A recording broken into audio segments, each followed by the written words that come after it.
Vamos do início. Os Yoga Sutras é um livro escrito pelo sábio Patanjali, provavelmente ali entre o século II e o século VI antes de Cristo, tá? Há uma possibilidade muito grande de Patanjali e o Siddhartha Gautama, o Buda histórico, né, terem sido contemporâneos, tá? Então, é um texto que faz parte de um momento de efervescência cultural lá na Índia, tá? Que emerge por conta da percepção, naquele momento, naquele contexto, de que muitas pessoas estavam mais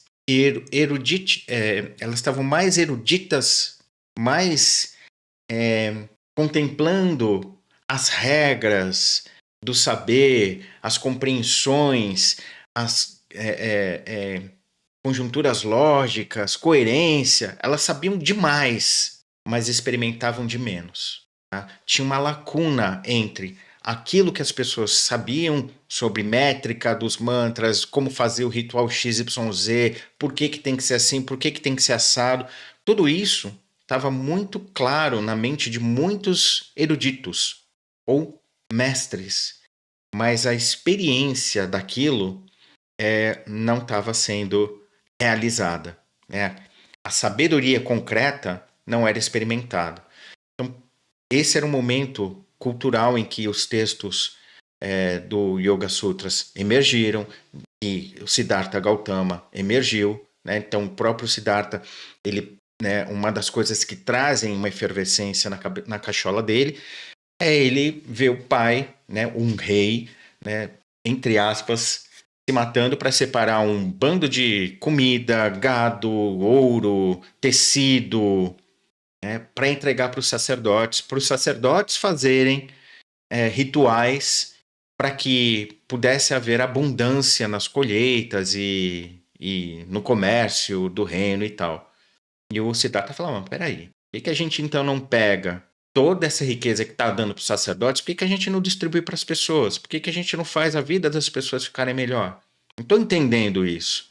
E aí a classe sacerdotal que estava ali assessorando o pai do Siddhartha começa a dizer, esse menino aí, ele tá com problema. Ele precisa ser, né, precisa passar por uma purificação. Então vamos colocar esse menino, ele está pensando demais, digamos assim, né?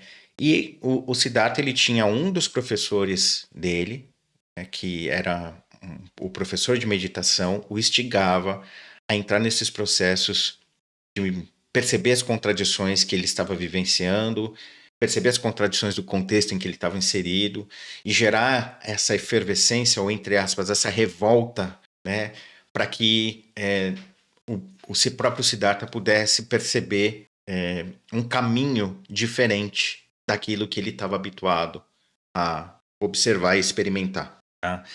Então, esse era um contexto, digamos assim, histórico, social, cultural, do momento em que os Yoga Sutras surgem. Então, ele surge para fazer com que aqueles que querem ter a experiência espiritual tenham uma espécie de manual, tenham uma espécie de guia para conduzi-los na experimentação dessa jornada espiritual. Ao mesmo tempo, o texto também serve para trazer uma certa satisfação àqueles que são os eruditos do momento ali, né? Aqueles que só queriam saber, não queriam de verdade vivenciar o negócio.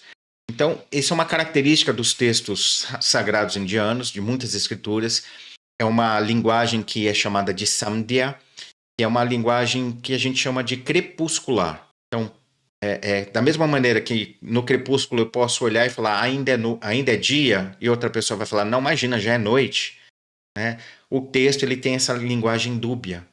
Para aquele que quer aprofundar, ele vai conseguir perceber os mecanismos que vão levar a esse aprofundamento, e para aquele que quer ficar só no raso, só na erudição, o texto também vai conseguir ser aproveitado, digamos assim. Então, o texto, Patanjali, ele divide em quatro segmentos, ou em 4 partes, né? Passos, pode ser também traduzido, pada, né?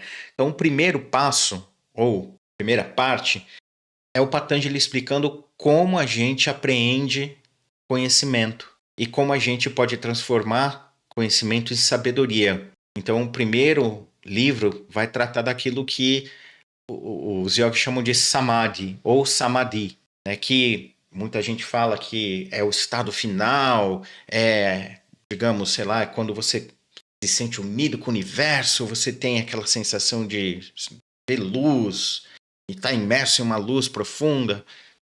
Não é nada disso, tá? Pro yogi, né, do ponto de vista do que o Patanjali colocava, do ponto de vista que o Tiramular colocava, deixa eu ver se eu tenho aqui algum texto. A Yoga do Siddha Tiramular, ensaios sobre o Tirumandiran. Então, o Tiramular foi um cara que estudou junto com Patanjali, só que ele ficou no sul da Índia.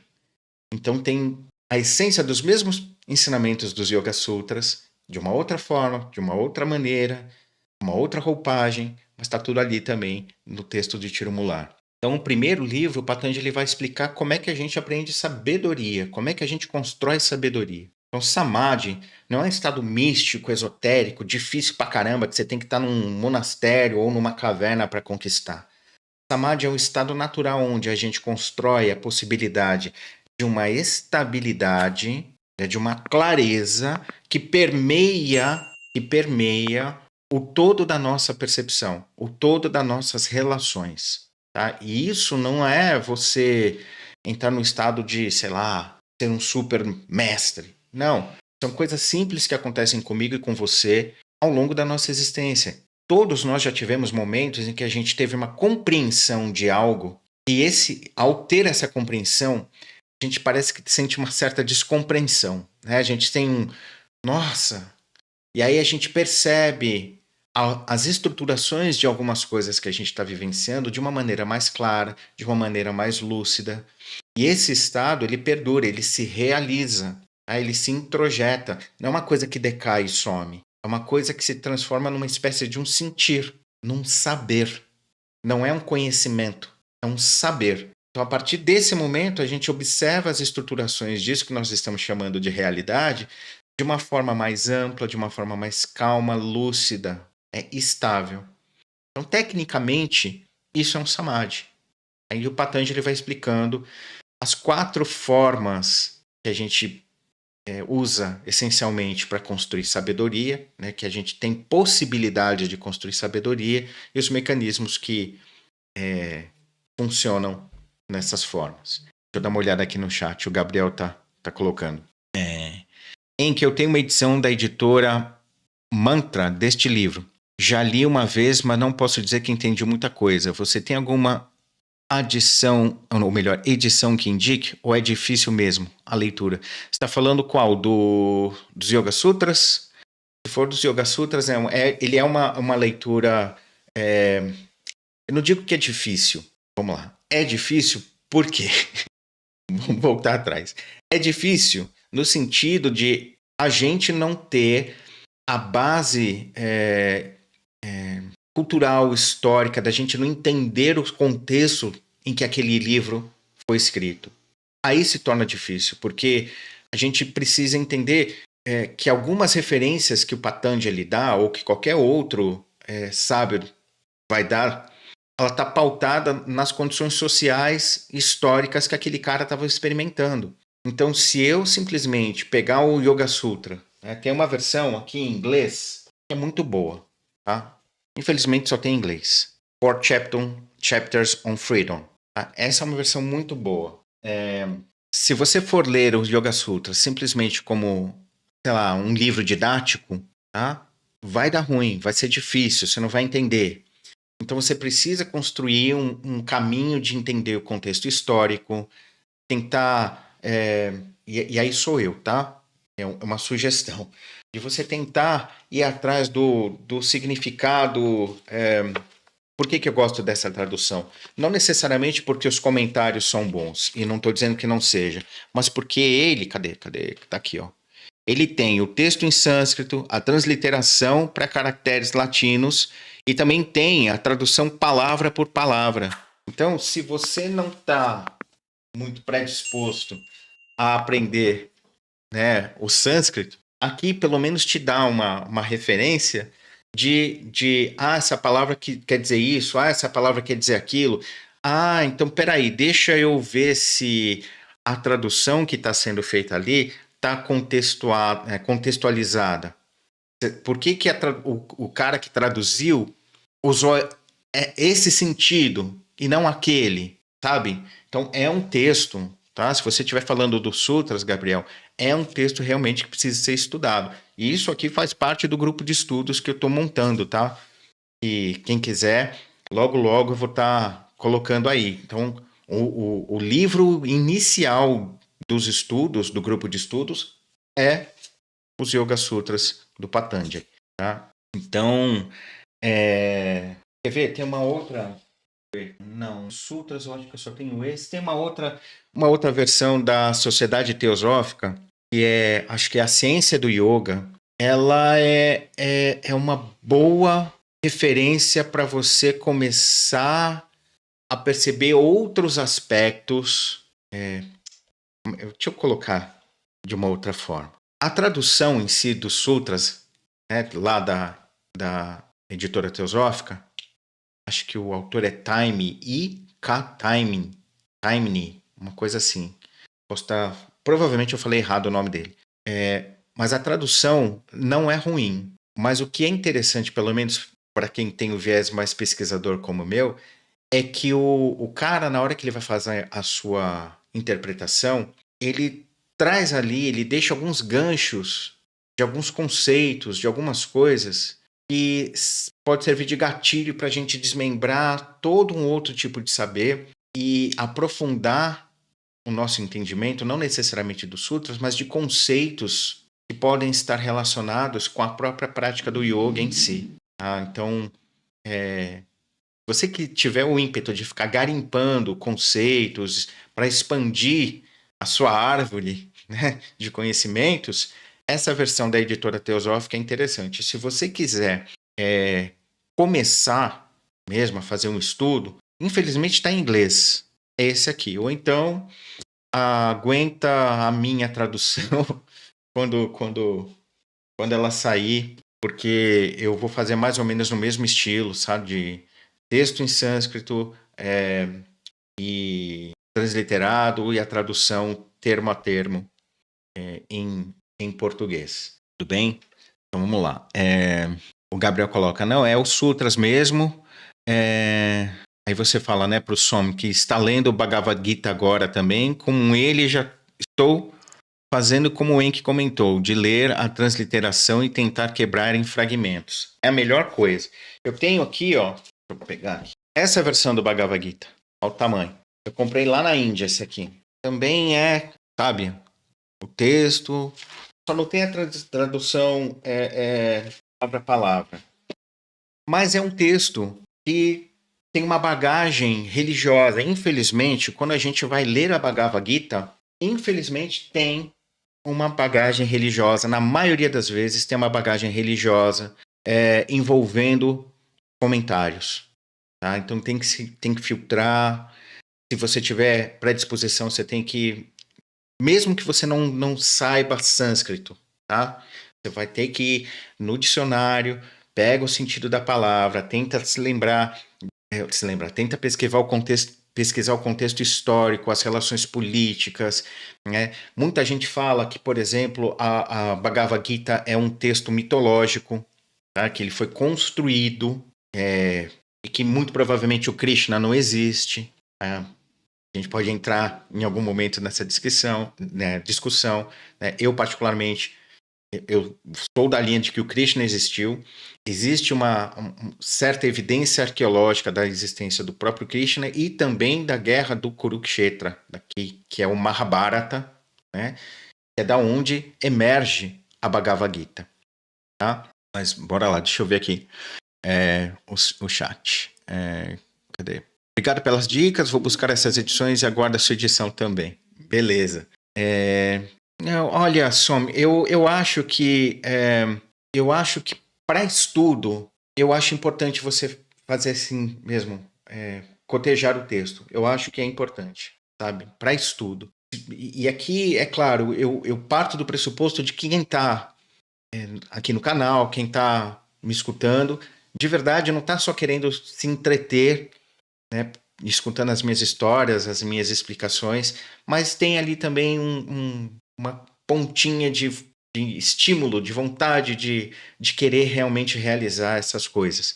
E a minha proposta é realmente trazer as coisas para uma, um viés de experimentação muito prático no dia a dia. Tá? Então, com base nisso, com essa minha proposta, e pegando esses dois livros que a gente está falando, né? Com a Gita, tomem muito cuidado, porque a maioria dos textos da Gita tem um viés religioso por trás das suas interpretações.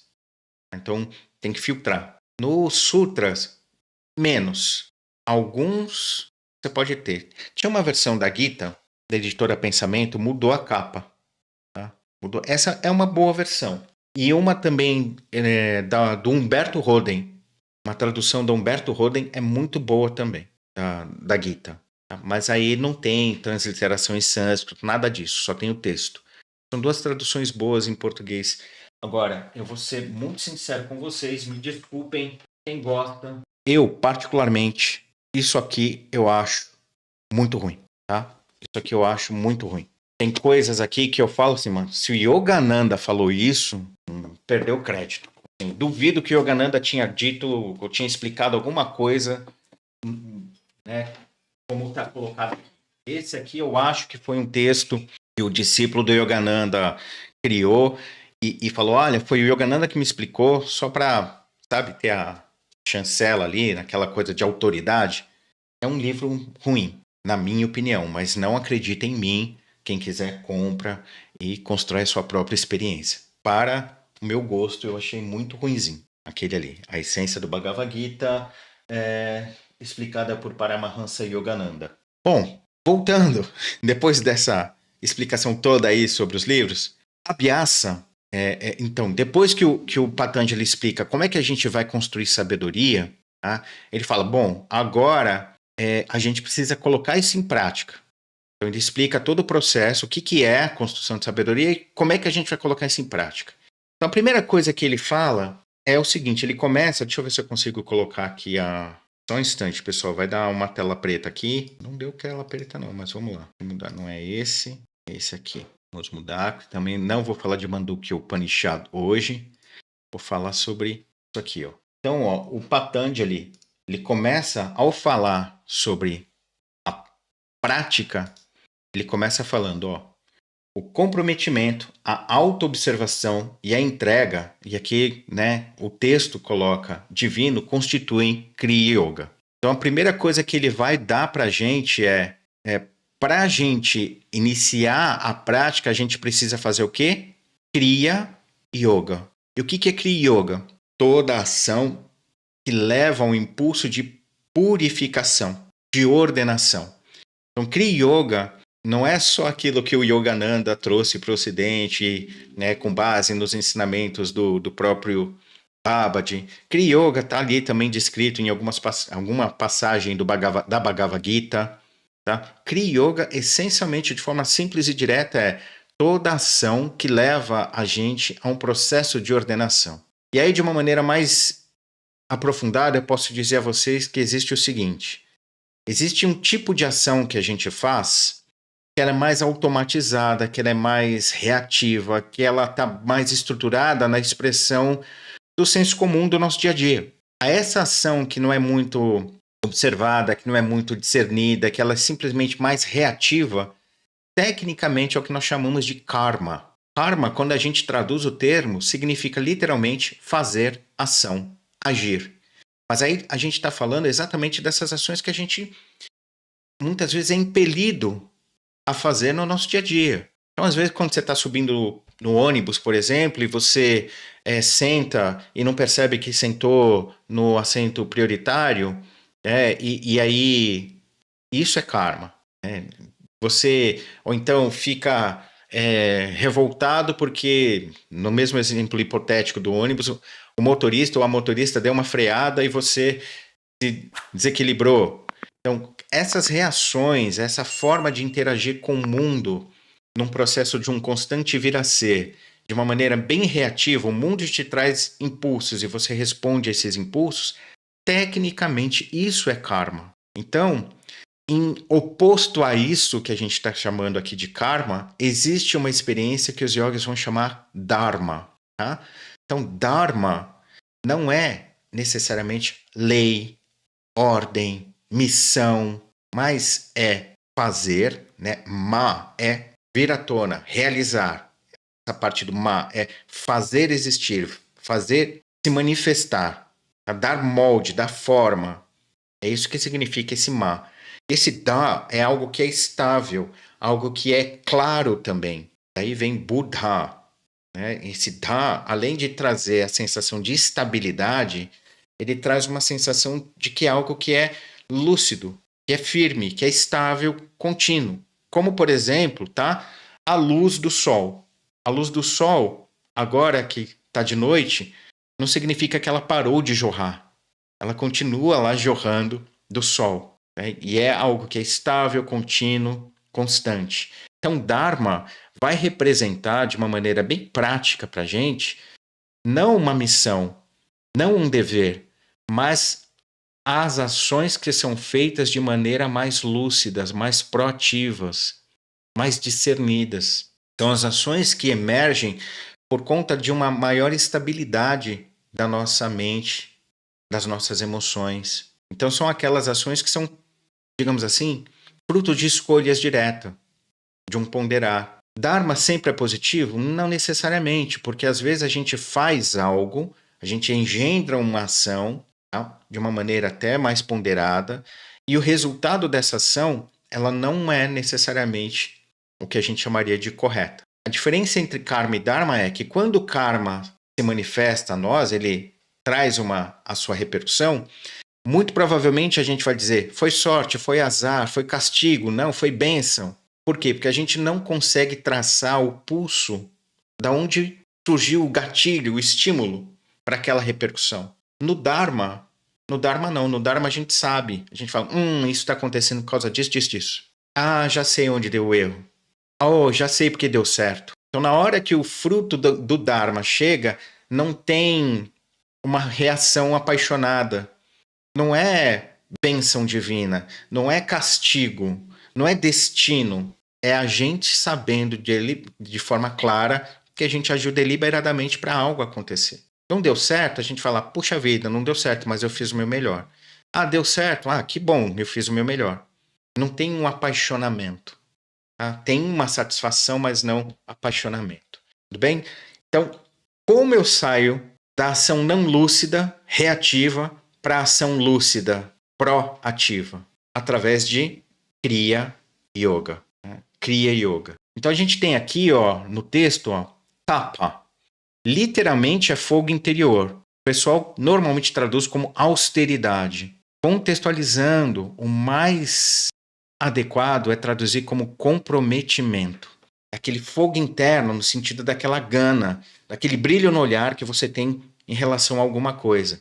Então ele fala, ó, a primeira coisa para a gente iniciar a nossa jornada espiritual é estar comprometido, svadhyaya, autopercepção, colocar luz sobre o ser. Que ser? O ser real, não o ser, o falso eu, como no yoga a gente chama. Então você percebe que é só um sutra que está aqui.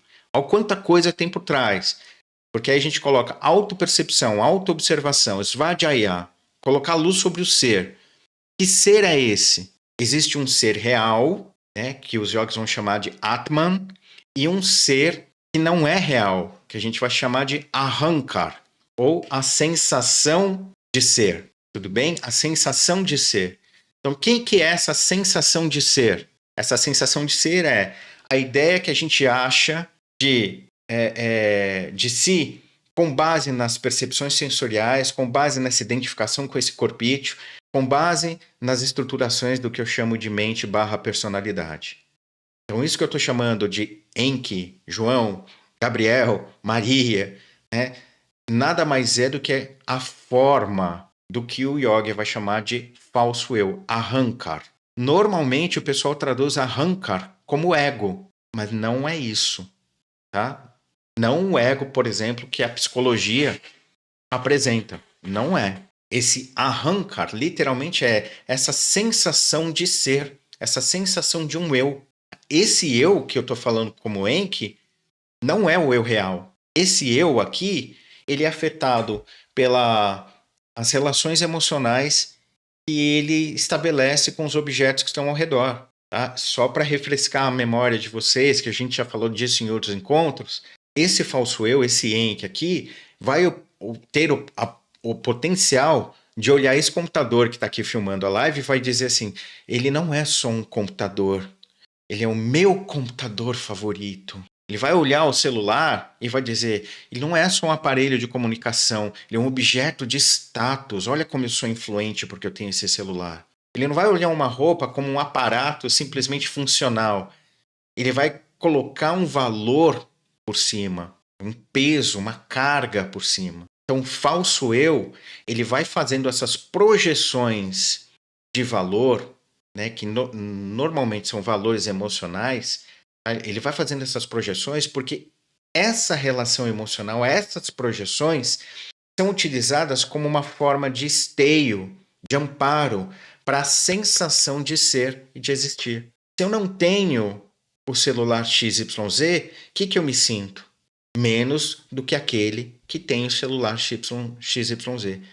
Se eu não compro a roupa XYZ, eu vou me sentir, entre aspas, apartado de de um suposto lugar onde eu acho que eu deveria estar. Entende? Então, o falso eu, esse arrancar, ele é constituído e experimenta essas relações falseadas de realidade. Que para nós, no raso aqui, a gente vai chamar que é a realidade em si. Tá? Então, de uma outra maneira, o karma são as experiências do falso eu.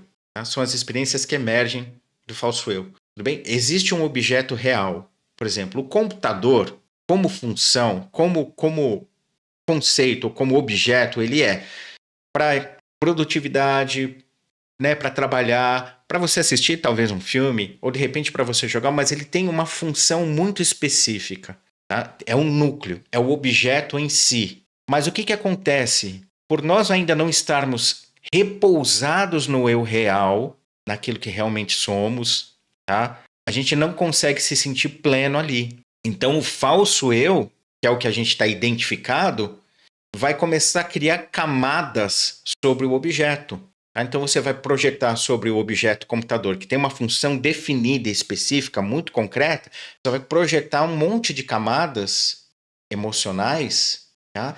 Que te ajudam a ter uma sensação de ser e de existir. Alimentam, dão estabilidade à ideia do que você sente ou acha que é. Isso vai para o carro, isso vai para a relação que você tem com a sua namorada, com o seu namorado, com o seu trabalho, tá?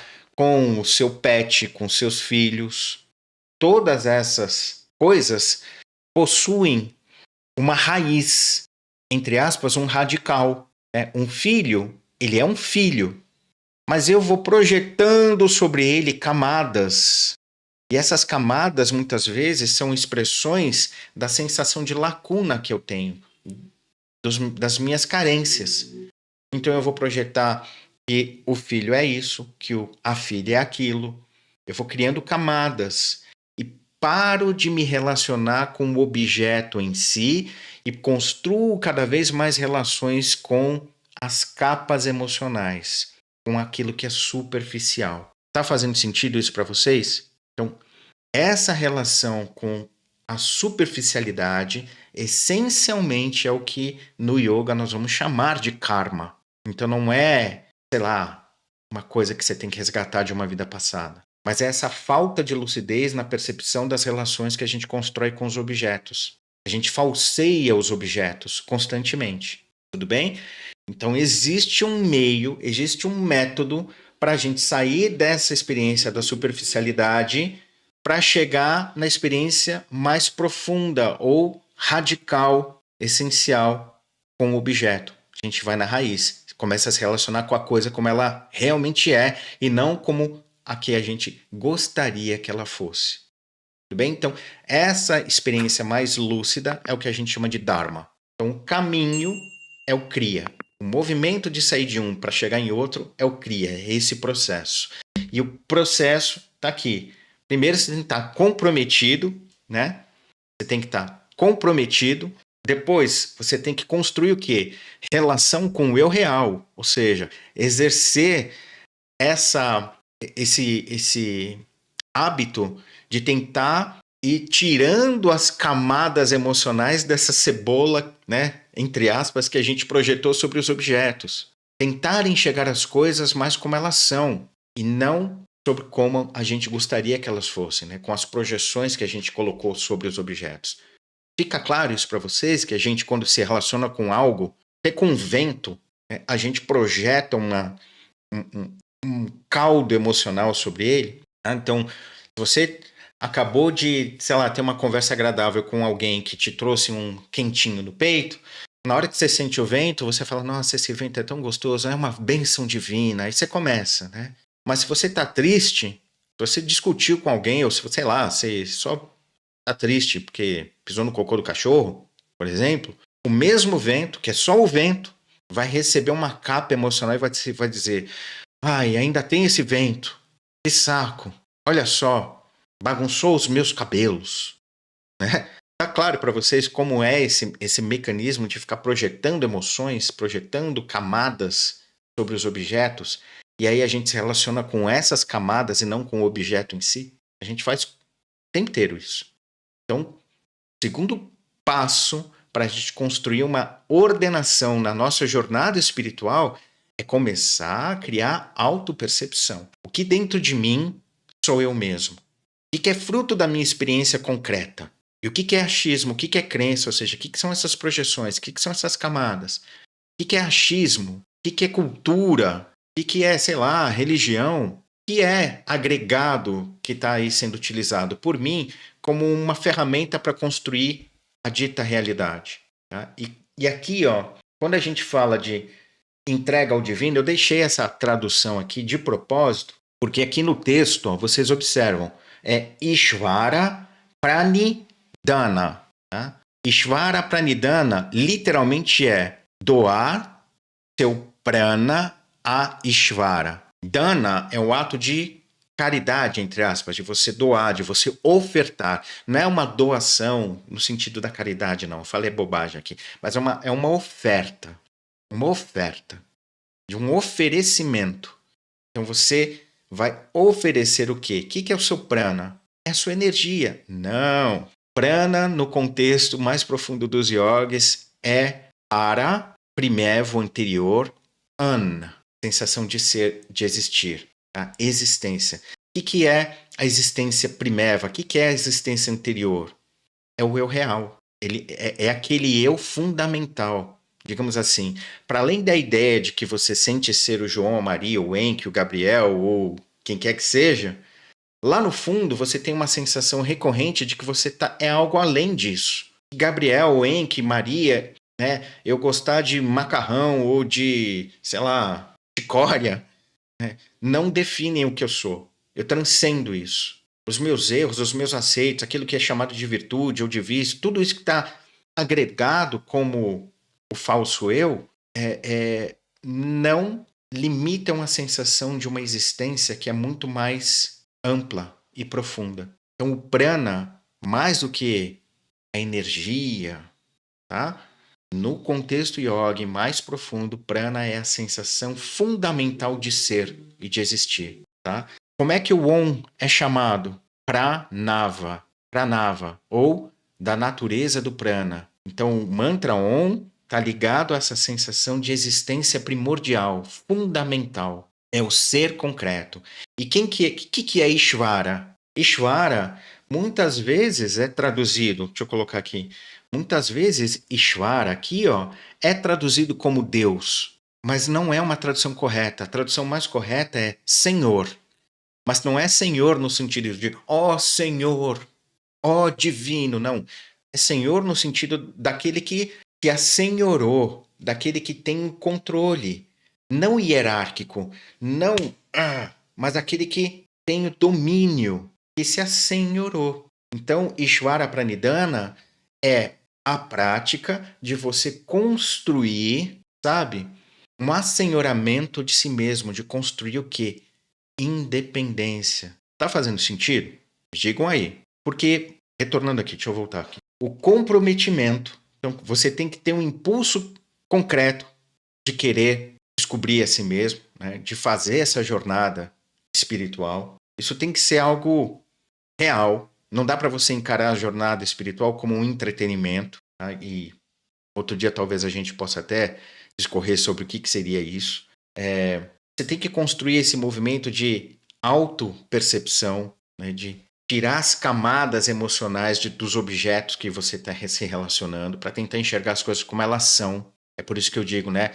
A realidade material concreta é o que mais nós temos de espiritual para atuar. Para além de você achar que tem um plano astral, de que tem os amparadores, de que tem um umbral, que você vai sair do corpo, que você vai abrir clarividência, que você vai escutar os espíritos, que você vai ver um ET e vai ter contato. Tudo isso pode ser interessante. Mas o que é mais assim, concreto da nossa jornada espiritual é a observação da realidade material. O que significa isso, para quem fica com dúvida quando eu falo isso?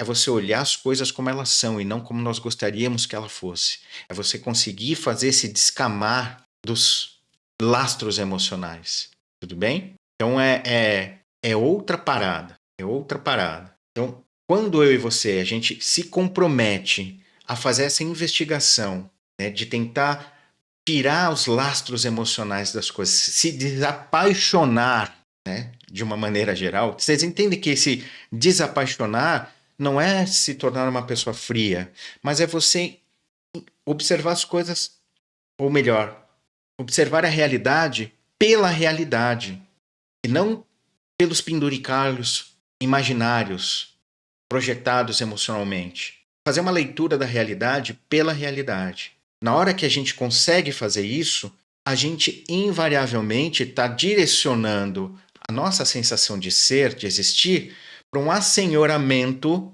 de si mesmo. Em outras palavras, a gente vai ficar menos suscetível às pressões do contexto para determinar quem a gente é, o que a gente faz, o que a gente não faz. A gente vai se tornar gradualmente mais livre. Aliás, é o nome do quarto livro, né, no quarto, digamos, capítulo dos Yoga Sutras. Lidar com Kaivalya, a liberação, se sentir liberto. Do que a gente está buscando se sentir liberto? É dessas relações de dependência que o contexto, muitas vezes, por conta da nossa ainda estadia no falso eu, tá, vão exercer sobre a gente. Na medida em que a gente transita da percepção de que somos apenas esse corpo e essa personalidade para a experimentação de que nós somos algo muito mais amplo e profundo, e aí eu não estou falando nós somos Deus, nada disso. Tá? Por mais estranho que possa parecer, ou chocante que possa parecer, o yoga não problematiza essa ideia de Deus. Porque, como eu disse a vocês, o que o antigo yogi entendia como sendo divino não é a mesma coisa que nós aqui estamos chamando de Deus. O termo em sânscrito, né, que muitas vezes é associado ao divino, é Deva. Deva tem a sua raiz num outro termo que é chamado Daios. Daios, por sua vez, é a raiz da onde emerge o termo latim Deus. Daios, Deva, significa brilhar, ser brilhante, luminoso. No aspecto mitológico, Daios estava associado ao Deus do céu ou dos céus. Tá? Daí, dessa palavra Daios, que deriva tanto Deva, deriva Deus e também deriva Diva. Quem que é a diva? Aquela que brilha. E também deriva o quê? Dia. Dia, que é o período iluminado. Então, quando no contexto originário o yogi falava Deva, Daios, ele não estava falando de um Deus no contexto em que a gente está assimilando, mas ele está falando de um estado de iluminação, de clareza. E essa iluminação não é mística esotérica, né? Mas é um estado em que você tem a capacidade de enxergar as coisas de maneira clara, profunda, abrangente. Tudo bem? Então não, yogi não acredita em Deus, então eles são ateus. Não vamos entrar nesse papo, porque ele não leva a lugar nenhum. Como diria o Siddhartha, né, o Buda, quando perguntaram a ele sobre isso, lembre-se, Siddhartha não era budista, tudo bem? O budismo surgiu a partir dos ensinamentos dele. Siddhartha praticava yoga, era o que tinha no contexto dele. Siddhartha era um yogi. Okay? Então, não estou dizendo que o yoga é melhor do que o budismo. Estou falando que o contexto era esse. As práticas que ele utilizou para chegar onde ele chegou eram práticas yogis. Simples. Tá? Então, bora lá.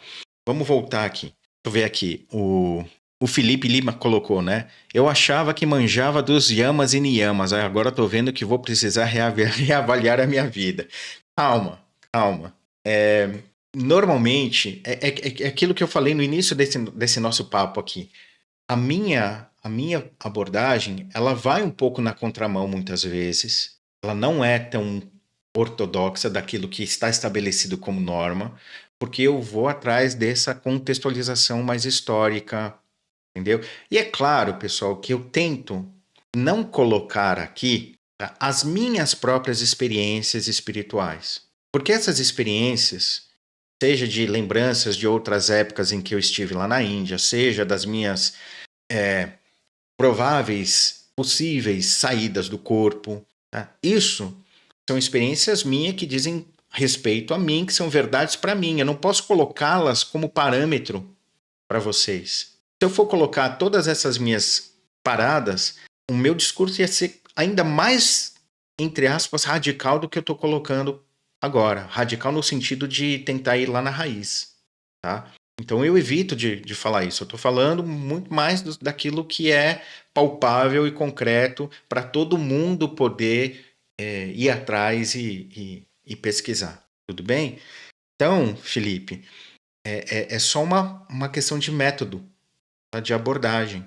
Eu tento contextualizar o negócio. Tá? Então, perceba que aqui é o primeiro verso. Olha quanto tempo a gente ficou nesse primeiro sutra, né? E aí, para resumir, chega um determinado momento que o Patanjali vai falar do quê? Ele vai falar que precisamos de duas coisas: Vairagya e Abhyasa. Vairagya, esse termo, normalmente é traduzido como renúncia, ou melhor, como desapego. Mas o correto é traduzi-lo como renúncia. Diferença de desapego e renúncia do ponto de vista dos yogis. Enki, nossa, você está com um colar tão bonito, aí você pondera e fala, puxa, ela realmente gostou do meu mala, né? Daquele colar de meditação, né? Que a gente usa para as repetições mântricas. A pessoa realmente está sincera. Gostou, é seu. Aí a pessoa vai falar, nossa, imagina. Você fala, não, estou te dando de coração. E aí depois que você deu, você fala assim, mas eu gostava tanto. Eu comprei na Índia. Puxa, quando eu vou voltar para a Índia? Eu não sei. Puxa vida. Mas ela tá feliz.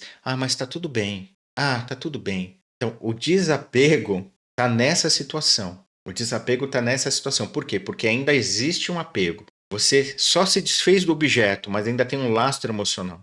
Isso é uma relação em que você vai construir um desapego. A renúncia não tem desapego. A renúncia, quando você supera o objeto, o afeto pelo objeto, para ser mais correto. Renúncia é a superação do afeto, tudo bem? Então a renúncia não é a negação de algo, não é colocar algo embaixo do tapete, mas é você observar o objeto, seja uma experiência qualquer ou uma coisa, você observa aquilo de um patamar em que aquela experiência não é negada, você sabe que ela tem uma estrutura ou um determinado valor emocional, mas que você entende que aquela coisa já não mais te afeta. Aquela coisa já se esgotou como sendo combustível para gerar qualquer tipo de mudança mais contundente na sua estruturação, na percepção de si mesmo. Então o Patanjali ele fala, é muito importante que a gente construa nas nossas experiências do Kriya Yoga esse estado de renúncia. Então não é você ser bem direto. Porque agora eu sou vegetariano. Comecei a fazer uma jornada espiritual, me tornei vegetariano. E você passa perto de uma pizzaria ou de um McDonald's ou de uma churrascaria e baba com o, o cheiro da carne, você tem os impulsos internos. Então, aí existe uma relação, né, de apego ainda. Então, primeiro tem um exercício do desapego. Como é que a gente constrói o desapego? É colocando debaixo do tapete? Do ponto de vista dos yogis, não. Do ponto de vista dos yogis é se relacionando com o objeto de desejo. Tá? E aí, por exemplo, nesse exemplo específico de comer ou não comer carne, não vou parar de comer carne de uma vez, mas eu vou diminuir o consumo. Eu vou construir um processo interno de ponderação sobre qual é a necessidade. Eu talvez vá me informar sobre como que é o processo de abate, né, dos animais. Eu vou construindo uma consciência qualquer, tá?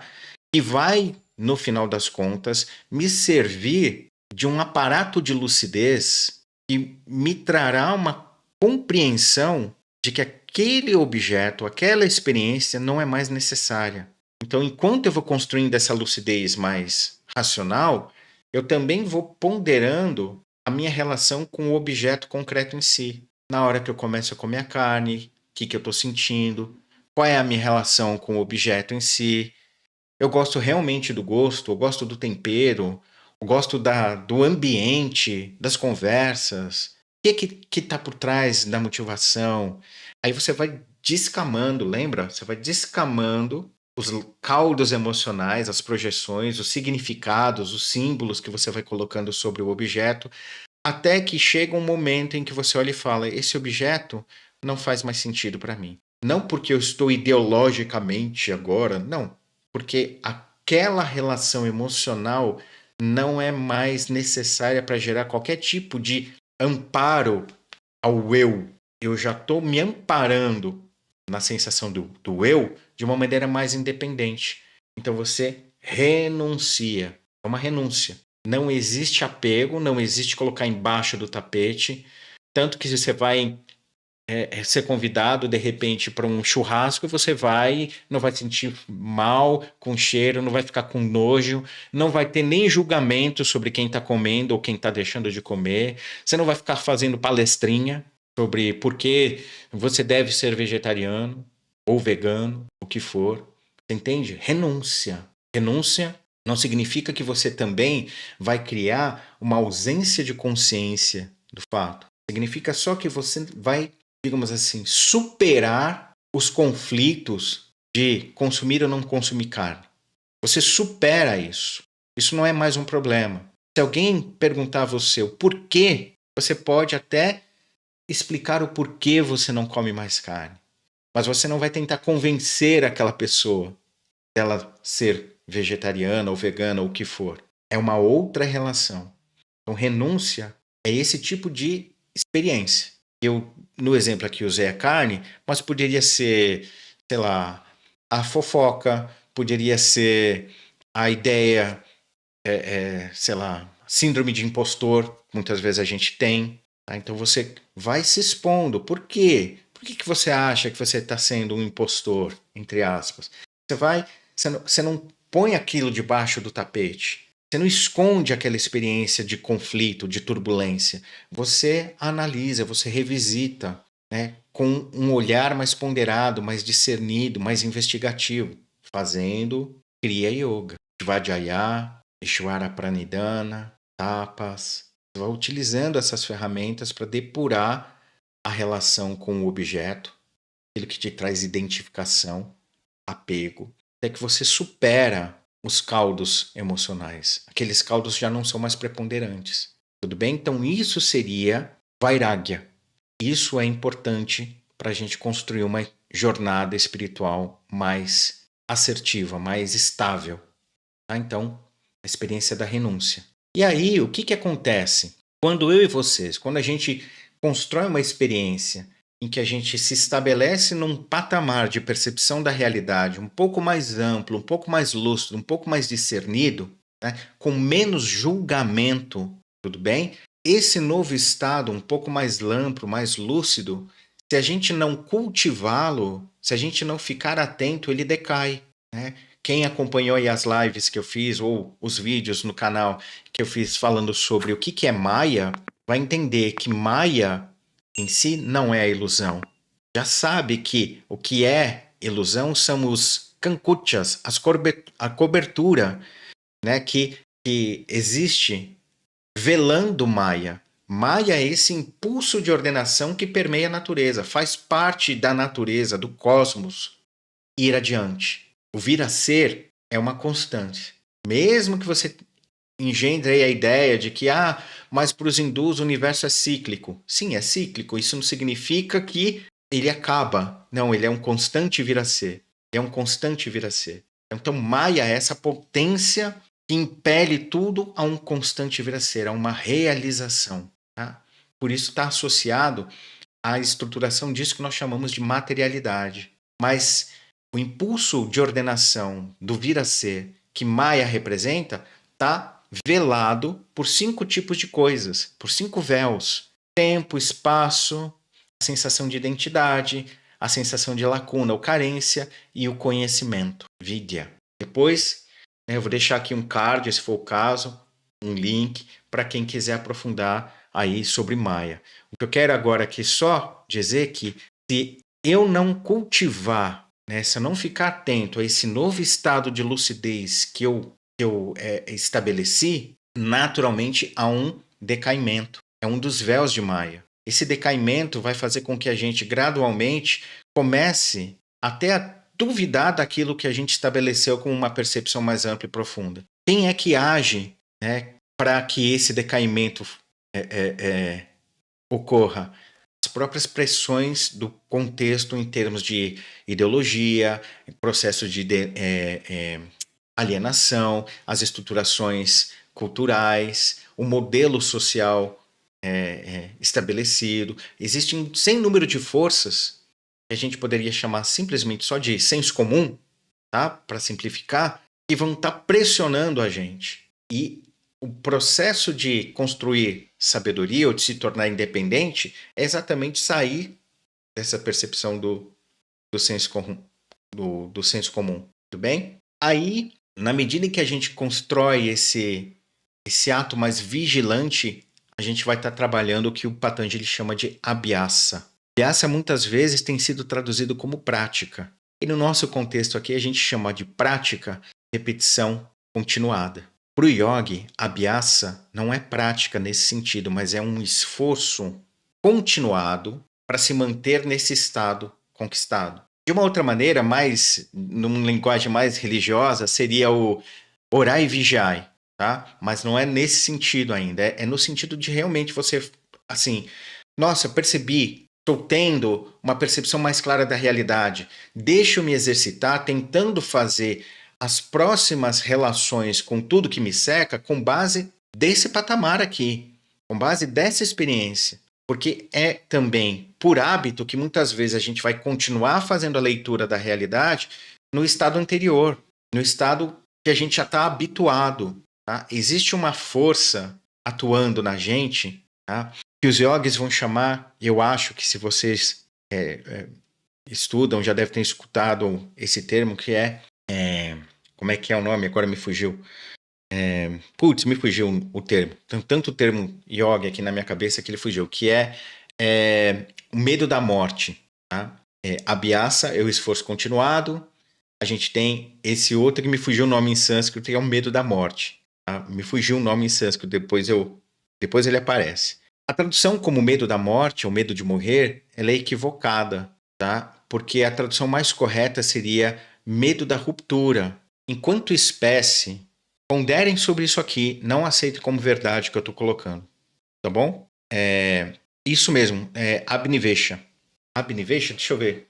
De verdade, eu estou com tanto termo na minha cabeça, mas eu acho que é abnivesha assim, deixa eu só confirmar aqui. Cadê? Aqui. É isso mesmo. Abnivesha, muito obrigado, Tom. Tá? Então, abnivesha não é o medo da morte, mas é o medo da ruptura. Tá? É o medo da ruptura.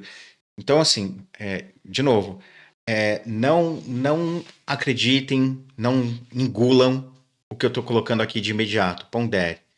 Como espécie, tá? O ser humano, vamos colocar aí numa imagem hipotética, alegórica, a gente é um grupinho 50 mil anos para trás, a gente está lá reunido, né, como grupinho, nômade, andando de um cantinho para o outro. Aí tem tigre dente de sabre, tem outros predadores, né, querendo caçar a gente. E a gente então começa a criar, em relação às pressões desse contexto, uma espécie de regra ou regramento de proteção, de estrutura, para que o grupo se mantenha vivo. Então, a tendência nacional do grupo humano é construir relações que conservem a própria sensação ou a segurança de existência. Sensação não, mas a segurança de existência. Então, o grupo ele vai construir uma relação com o contexto em que ele se sinta protegido. Em determinados lugares eles não vão ir, determinadas coisas eles não vão fazer. Então, eles vão ficar meio que se regrando para que haja continuidade daquele agrupamento humano. Tá? Vamos supor que dentro desse agrupamento, alguém tem que falar, mas não dá para a gente só fazer alguma coisa diferente, porque vamos tentar uma alternativa. Na hora que alguém chega e fala, vamos tentar uma alternativa para esse tipo de experiência, o que o grupo fala? Não, não, não, não, não, não, você tá maluco? Faz isso não, faz isso não. Vai desorientar o grupo. Não, mas sabe o que é? Não, já dissemos que não. Aí, ou a pessoa que está tentando ter uma visão diferente sai do grupo e vai bancar a sua experiência, ou ela vai ser suprimida e muitas vezes colocada à margem ainda. Ela vai ser colocada à margem. Então, o nosso problema aqui nessa imagem ilustrativa que eu estou trazendo não é o medo do desconhecido. Tá? O ser humano não tem medo do desconhecido. Ele tem medo de abandonar aquilo que já está estabelecido, aquilo que já é conhecido. Tá? Por quê? Porque é uma herança, digamos assim, genética, tá? Faz parte daquilo que constitui a gente como humano, como instinto de sobrevivência. Não é que a gente tem medo da morte, a gente tem medo da ruptura. Tá? A gente observa, em termos mesmo de evolução da nossa humanidade, que demora, sei lá, às vezes, ou só colocando como perspectiva aqui, não é um dado correto, mas a gente pode ter demorado cerca de 5 mil anos para construir uma ferramenta, para sair de osso e começar a usar pedra lascada. Tá? O processo não é uma coisa assim, mas estou usando osso aqui, mas e se eu amarrar alguma coisa aqui na ponta desse osso? Não é assim, pessoal. Foram milênios em que a gente continuou usando só o osso. Até que alguém falou, ai, pedra. E começou a usar a pedra só como machado de mão, tá? Cortando carninha. Aí passa mais alguns milênios, alguém fala, uai, vamos colocar isso aqui numa lança. Ou vamos fazer um machado com... Então, o nosso processo de ruptura ou de desenvolvimento, tá? Ele é trabalhoso. Não é que ele é difícil, ele é trabalhoso, porque nós temos, enquanto espécie, essa necessidade de se manter coeso. Tudo bem? Então, esse Abnivesha não é o medo da morte, é o medo da ruptura. Tá? Então, toda vez que eu e vocês nos estabelecemos numa iminência de compreensão de algo mais amplo, de algo mais estável, de algo mais profundo, surge invariavelmente, de maneira quase que natural, o impulso de dizer, não, mas tá bom como tá.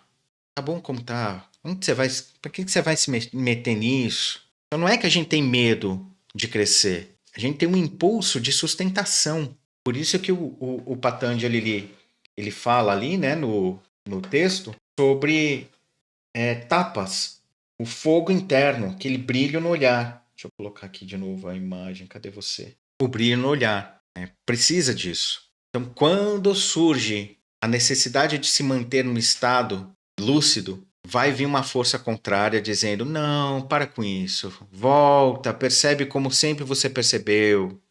Não muda não. Você já conhece aonde tem encrenca, você conhece onde tem o passo mais harmonioso, você conhece tudo. Então não é o medo do desconhecido. Tá claro isso para vocês? Pode parecer bobagem, mas não é o medo do desconhecido que a gente tem. É um medo de abandonar o que é conhecido. A gente tem medo da ruptura. tá? Por quê? Porque, historicamente, quando a gente faz um movimento de ruptura, ou a gente sai e consegue, sei lá, um novo grupo, né? A gente se torna mais independente, digamos assim, ou se a nossa tentativa não é bem sucedida, a gente corre o risco de ser suprimido e colocado à margem. Então, o processo que o Patanjali chama de abhyasa é esse exercício de você não decair da sua percepção da conquistada, da sua lucidez estabelecida, tá? Não decair, porque o hábito é a gente tentar fazer a leitura da realidade pelo viés antigo. Então ele fala: calma, se esforça, concentra a sua experiência em construir uma nova percepção de realidade a partir desse novo patamar que você está estabelecido. Faça leitura das circunstâncias em que você está inserido como mundo a partir desse novo local. Tá? Não negligencia isso. E por isso que ele também fala da renúncia. Então, você está tendo a oportunidade de renunciar, de superar aquele estado antigo. Trabalha para isso. Então, esse superar não é aniquilar. Isso tem que ficar muito importante. É você aniquilar, você, sei lá, combater aquele estado antigo. Não. Aquele estado antigo te serviu e está servindo ao propósito de muita gente. Tudo bem? Faz parte e é o construto de realidade para muitas pessoas. O que eu quero dizer com isso? De uma outra maneira. Toda vez que eu ou você, toda vez que a gente constrói um patamar de experimentação mais profundo, mais amplo da realidade ou de nós mesmos, a tendência é que a gente se espalhe na realidade. Se eu e você achamos que tivemos aí uma experiência profunda espiritual e essa experiência está fazendo com que a gente se aparte do mundo, que a gente segregue, comece a julgar o mundo, essa experiência não foi profunda porcaria nenhuma. Ela é um engano, ela é um engodo. Se você teve uma experiência realmente espiritual que aprofunda a sua percepção do contexto, você não nega o contexto que até antes você estava achando que era o topo.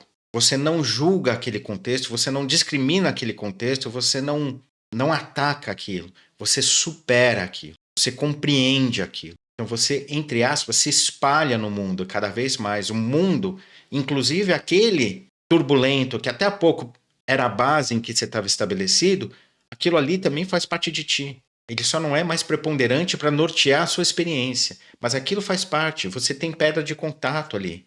Você consegue se relacionar com aquilo. Aquilo não é mais turbulência para você. Então, reafirmo. Você acha que teve uma experiência profunda e sai dessa experiência com uma sensação de restrição e de asco, a experiência não foi profunda coisa nenhuma. Ela só está reafirmando o seu falso eu. As suas estruturações, as suas fantasias, alienações, abstrações e por aí vai. Beleza? Então isso é o que eu queria compartilhar com vocês a respeito de Vairagya e Abhyasa.